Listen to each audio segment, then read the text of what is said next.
Hello, and welcome to this Level 3 podcast focusing on Accounts Preparation 1. I'm Gareth.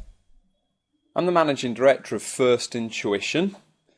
First Intuition is a college that specialises in accountancy training, including AAT.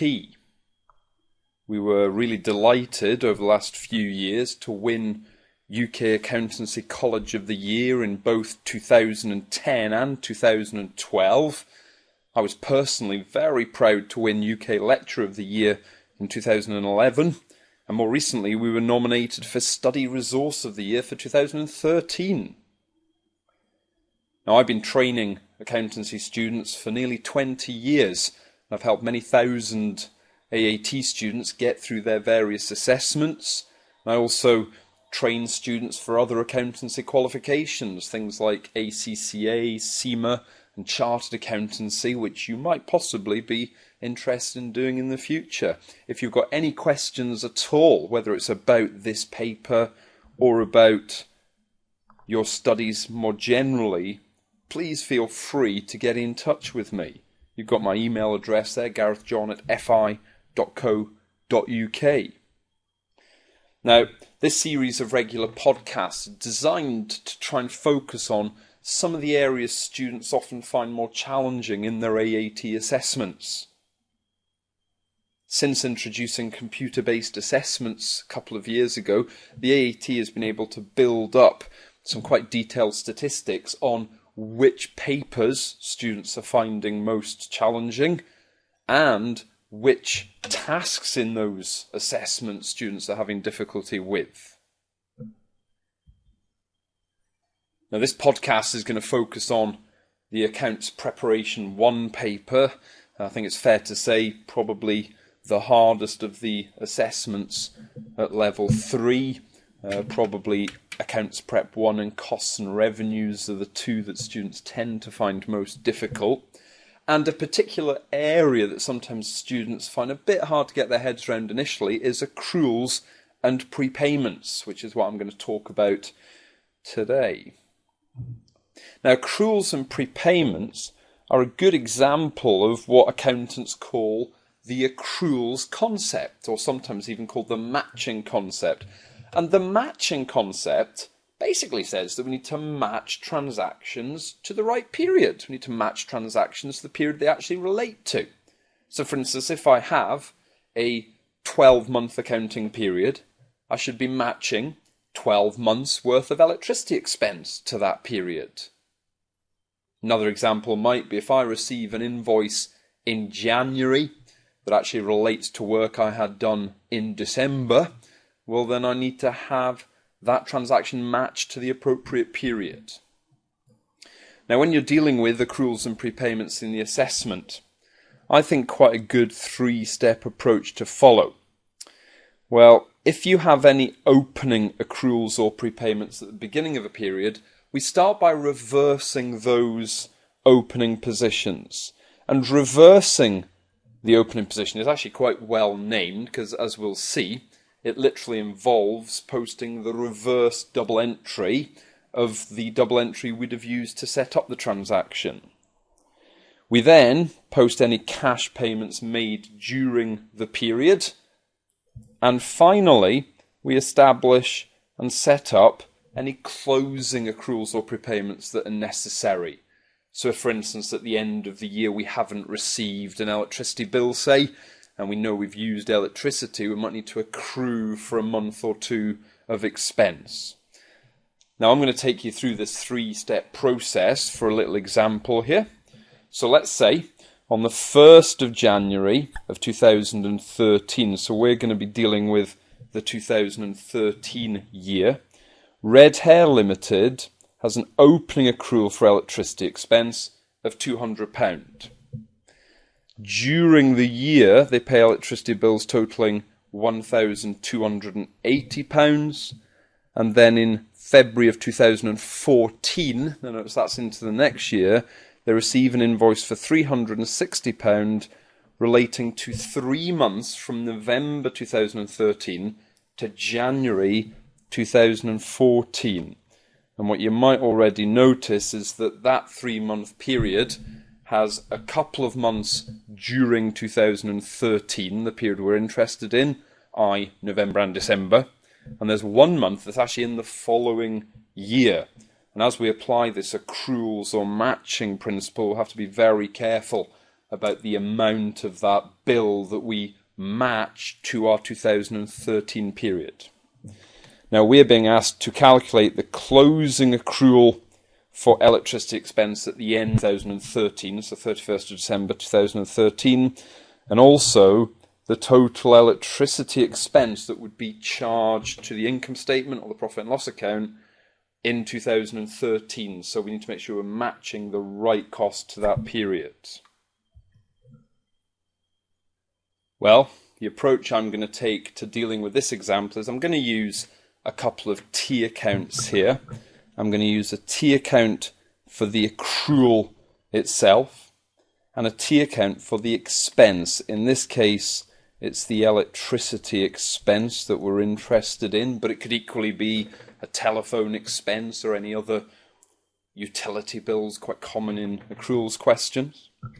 Now, the opening position that we were told about was an opening accrual of £200. Now that means that at the end of 2012 they'd have posted a double entry to set that up. Now accruals are used where the expense so far recorded in a ledger account is not enough for the period. So maybe at the end of 2012 we only had 10 months of electricity expense actually recorded in the ledger account. Now, if it's a 12-month accounting period, following our matching concept, we need to make sure that we're recognising 12 months of expense. So if we're only showing 10 months, we would at that point need to have accrued for maybe the last couple of months of the year.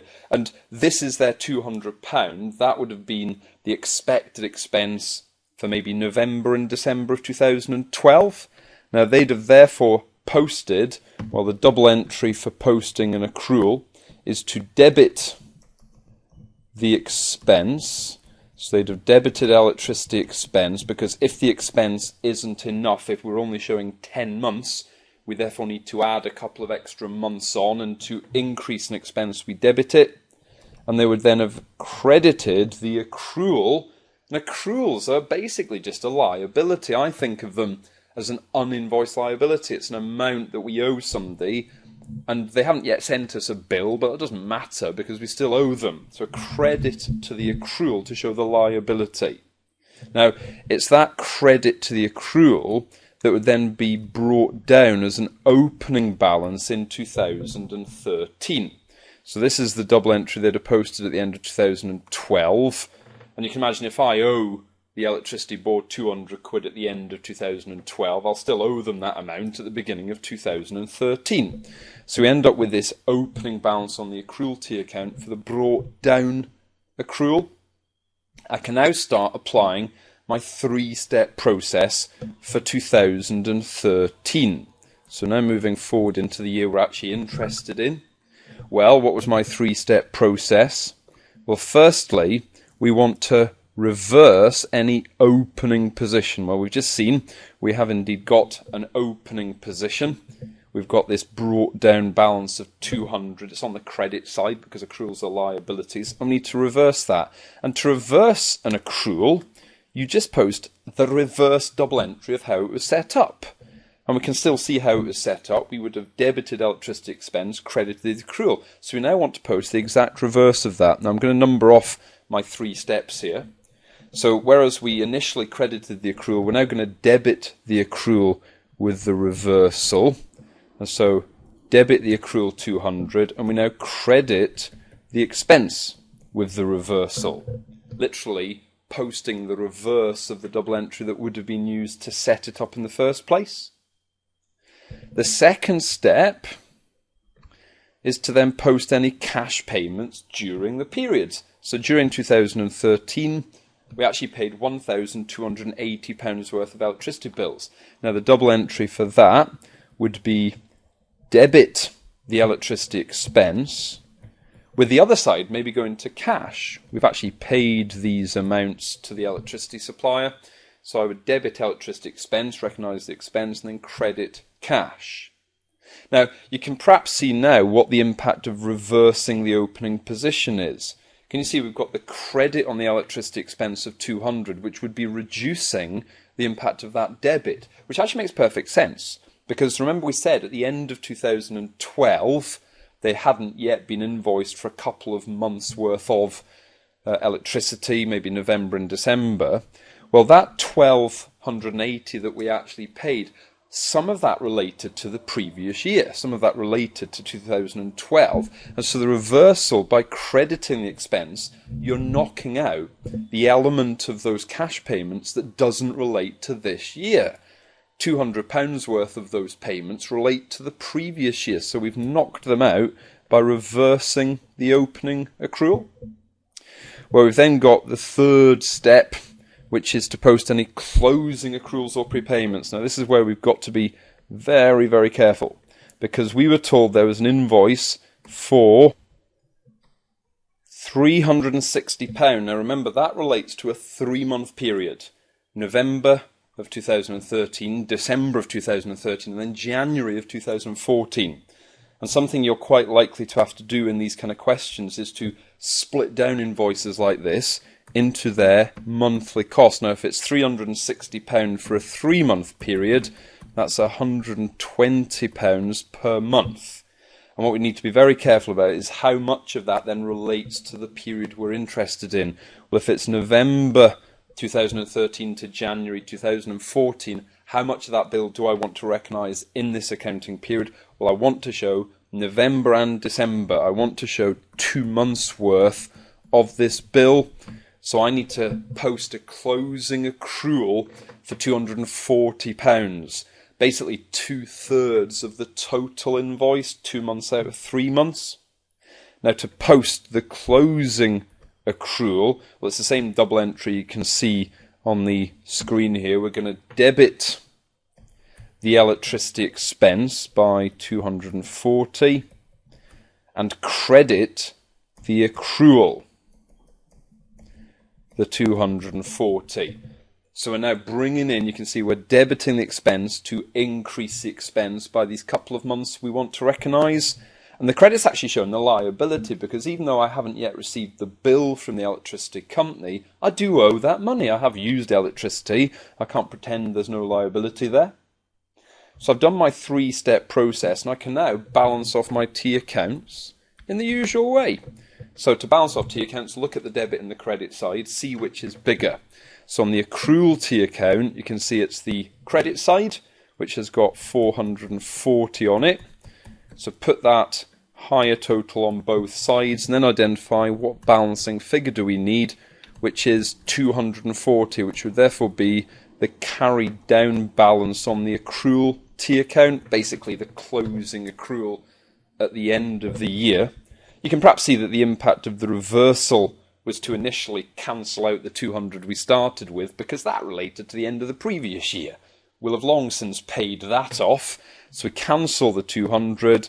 The impact of that then is we're just left with the closing accrual, in this case the 240, which I do now owe at the end of 2013. And if I then balance off the expense T account, well, again, if I look at both sides, well, the debit side is bigger here. The debit side has 1,520 on it. So put the larger of the two sides in both total boxes, and then identify the balancing figure you would need to balance it up, which I get as 1,320, which is actually the charge we would therefore have in the income statement for 2013. And that should be the correct charge for this 12-month period, because we started by reversing out the opening accrual, which actually eliminated the 200 quid that actually related to 2012.